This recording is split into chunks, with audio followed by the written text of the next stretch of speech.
Again, if you haven't seen it, I did release a Rumble exclusive. I did release a Rumble exclusive where I was talking about President Trump, Donald Trump, as he's another piece in the game. He is a part of the club.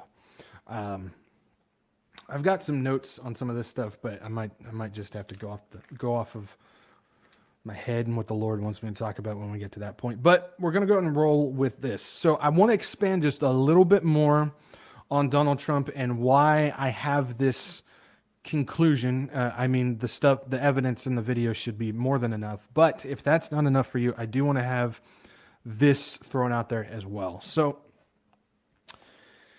let's see here. I talked about his stuff before with the Second Amendment, him being connected to the Clintons, the stuff as far as the vitamins go, his pride and ego, his daughter's connection to the WEF and being a young global leader, his all this stuff. I've talked about all this stuff. His spiritual advisor was heretic and witchcraft user, Paula White. I just talked about all that stuff. But another aspect of his connections as far as business goes. So during Trump's presidency, he had a man by the name of Wilbur Ross serve as the Secretary of Commerce. Some people might know who this guy is. I think a lot of people don't. Now, who is Wilbur Ross? Wilbur Ross is a billionaire business tycoon, an investor, and is known as the king of bankruptcy. That's his expertise.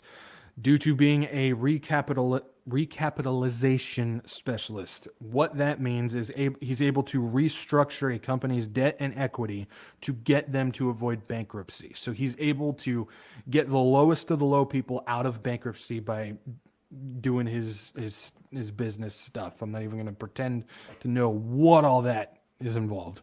Now, not only did Ross serve under Trump's administration, but he helped Trump avoid personal bankruptcy during 1990s. He helped them. So who is Wilbur Ross? We know what he did with the business. We know he's connected to Trump. We know Trump appointed him Secretary of Commerce, all this stuff. Why am I talking about him? Because while Ross was helping Trump, and keep in mind when he helped Trump get out of bankruptcy in the 90s, Trump's net worth was negative 1.4 billion, and Ross brought him up out of that. Well, I'm talking about this connection because Ross was the senior managing director and bankruptcy restructuring specialist at Rothschilds & Co. He's a Rothschilds guy. And he's deeply connected with Trump. Ross spent 25 years in the Rothschilds banking network and had quite the business relationship with Trump as well. So not only did he help Trump get out of debt, but Trump brought him onto the government when he was part of his administration. So this is another connection. A lot of people might think, just because he knows a guy. Well, I'm telling you, when it comes to the business world, when it comes to the political world, you don't just know somebody who's connected to another group. If you know that person who's connected to another group, you are connected to that group as well. That's how it works. People don't understand business, high-ranking business like that, not your basic mom and pop shop, but high-ranking business like that. And politics is like a mafia. It's run like a mafia. You don't just have a connection. You're connected to the family. And so when you look at this connection here, you have to understand that Trump is somehow, and we know how, connected to the Rothschilds, and we know how deep the Rothschilds go. Everybody wants to talk about Rockefeller. Well, Rothschilds are right up there with them. And so this is another connection to keep in mind as far as this goes. Guys, I'm telling you, do not worship this man. Do not believe that this man is going to save everything. Right now, deception is at a point that I don't think people understand. I know as prophecy people, we talk about deception and being in the days of deception, and there's a lot of lying and a lot of stuff going, but I don't think we truly understand the supernatural aspect of the deception that is happening right now. There is so much blinding cloud around people on this stuff. And I'm not excluding myself from the party. I know there's some stuff that I'm still deceived by that I don't even know about. This is just where we're at right now. But something about this Trump man, I just don't understand why so many people get wrapped up. But we hear all the time again about so much deception, but I just don't think we get how deep it is. People who you believe you can trust really aren't who they say they are. Now, this is very important that I want people to understand. The belief that just because somebody you like says something that lines up with your beliefs does not mean that they're on your side. It's very important that we understand, and again, this is where I'm going to be piggybacking off of JD's last prophecy update. If you haven't checked it out, go and check it out.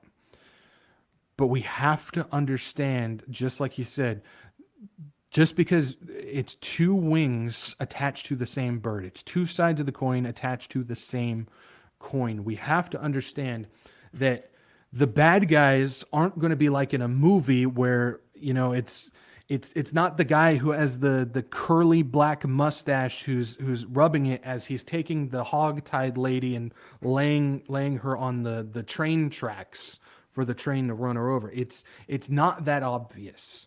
They're going to have people on both sides of the party. That's what they're going to do. And you're going to see these people, they'll say one thing out of one side of their mouth, and they'll do actions that are the opposite of what they're saying.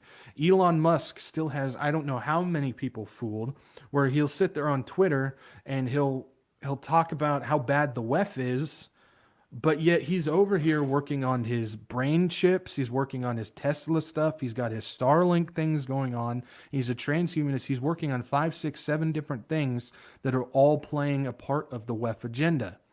And yet people will ignore all of that and go, he bought Twitter and he wants freedom of speech back. That's the level of deception that's going on. There's other people out there who are doing this. Donald Trump is another one. He says these things, but his actions speak much louder than those things that he's saying. And a lot of people might be thinking he did a lot of good. Well, look at it at this aspect. The bad things he did completely outweigh the good things. And if you look at the good things he did, quote unquote, all those things were so easily reversed when Biden got into office. All the good things everybody liked were that easily reversed, but all of his bad things he did, those stuck around. There is a deeper level to this that I don't think people understand.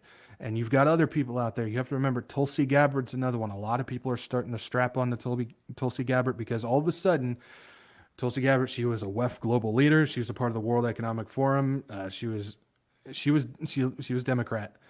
But now all of a sudden she's a Republican on the right side saying all these things that everybody likes. Well, it's a good way to deceive people and get them following their Benedict Arnold, really. They're going to have peace.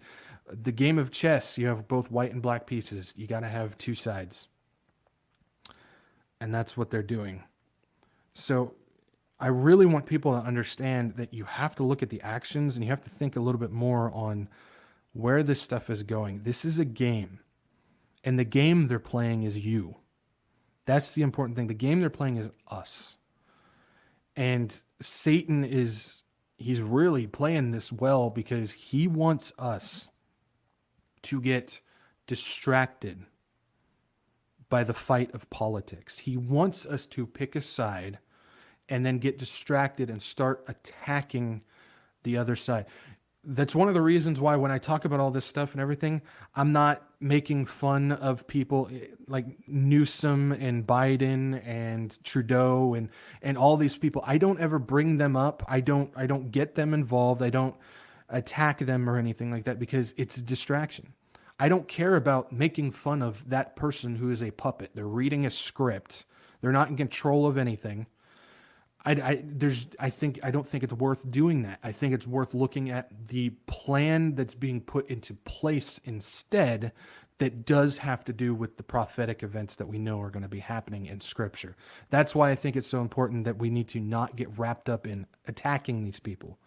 And then there's the aspect of, well, when you do talk about politics, you're always going after the right wing guys.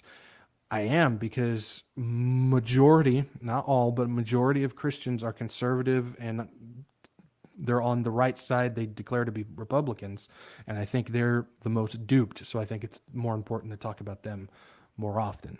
I hope this is making sense. There's a game being played, and it's us.